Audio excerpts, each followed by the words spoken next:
Hi, I'm Jeannie and let's get zebra strong. Today we're talking rib subluxations, how to prevent rib subluxations, a huge topic and a problem for so many people. What can we do to stop them happening? So again, this is just my theory on rib subluxations and how to prevent them. I've worked with so many clients with hypermobility and EDS, and we've prevented them having rib subluxations by working on how we think about the thoracic spine and how we move the thoracic spine. So I'm going to give you some tips that maybe are helpful as well. I hope they're useful to you.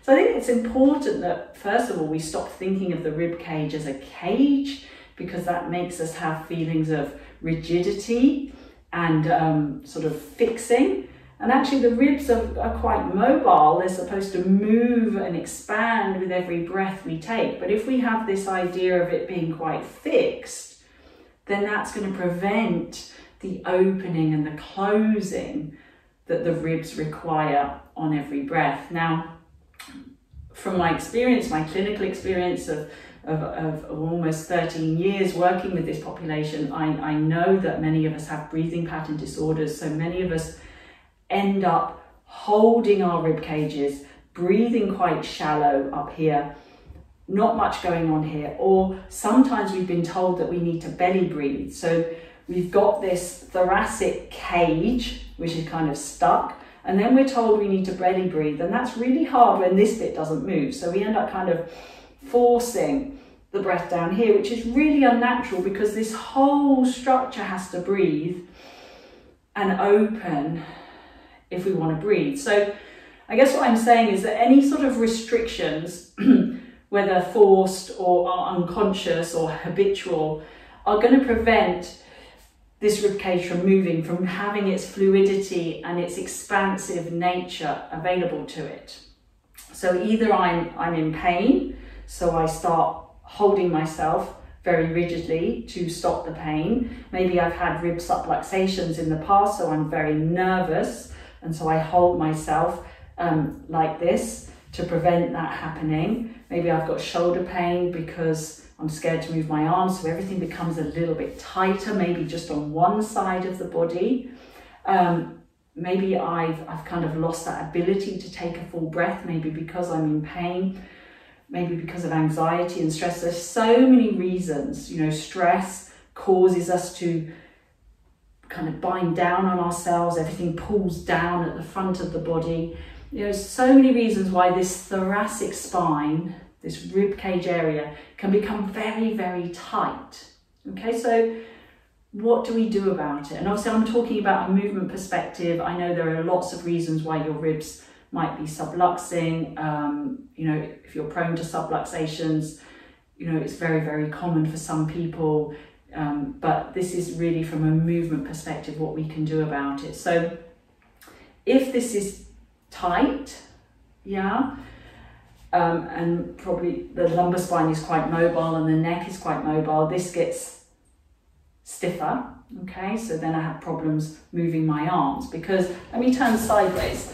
If I need to move my arms, if I need to reach up and touch this pole above my head, this tissue, and remember you've got all the intercostal muscles in between every rib, that attach onto the spine, okay, and you've got your sternum here, again, which should be moving when we breathe. If all this becomes very, very tight, okay, and I hold it like a cage and I don't breathe properly, when I try and lift my arm, I really need, a bit like my top here, it needs to have a bit of give in it. So I reach up and it needs to be able to move, But if I've been holding it like this for many, many years, I'm going to reach up and it's going to get stuck. So it's like, instead of this coming up and allowing me to reach, it's actually going to be dragged down and pulling me down. So as I reach up, could it be possible that something's going to go pop?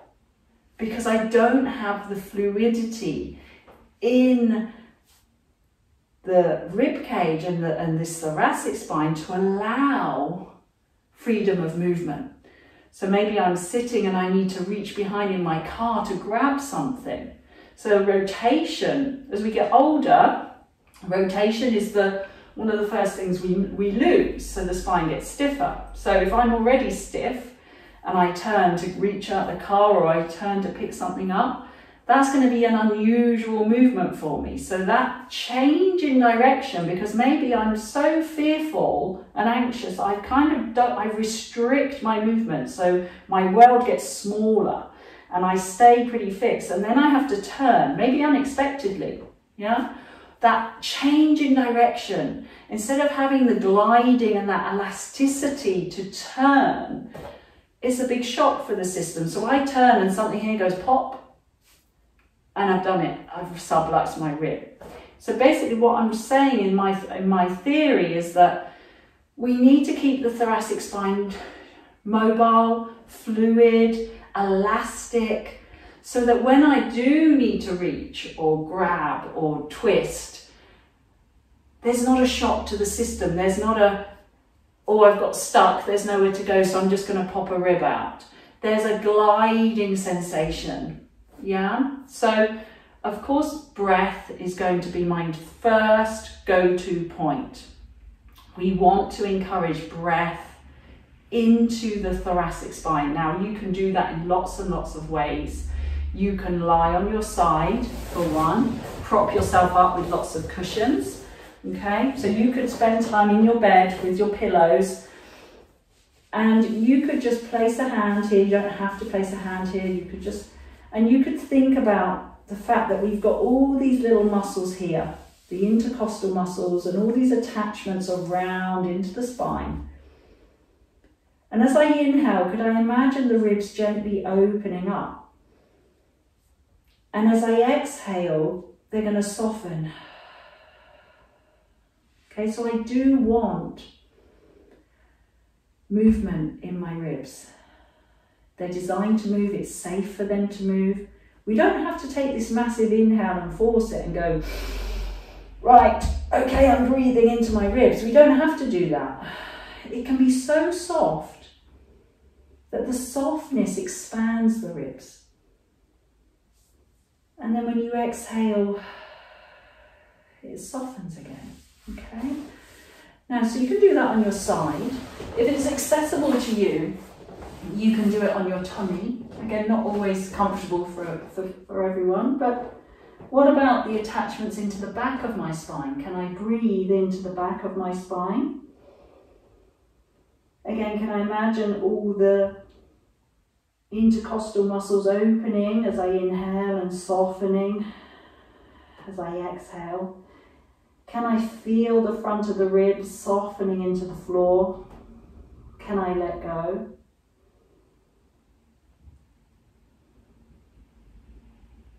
Okay, so basically, can we start to let a bit of density, a bit of weightiness come into the ribs so that we're not holding tension there? Of course, the other option is to, again, get yourself comfy, lie on your back, hands on the ribs. And again, very softly, feeling the ribs moving, feeling the softening of the ribs. You could put one hand on your sternum to feel the movement in the sternum. Feel the weightiness through the back of the body.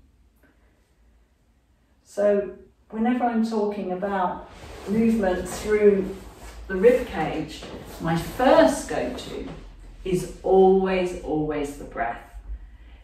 Because if we're not breathing, we can do all the movement we want. But if this area isn't moving effectively and expanding with breath, no amount of movement in other places is going to help those ribs find a bit more buoyancy and become less like a cage and more springy, okay? So that was part one. We're going to do part two in my next video, where we're going to look at some movements to help with the rib cage buoyancy. So see you next time for part two of how to prevent rib subluxations. Until then, stay zebra strong.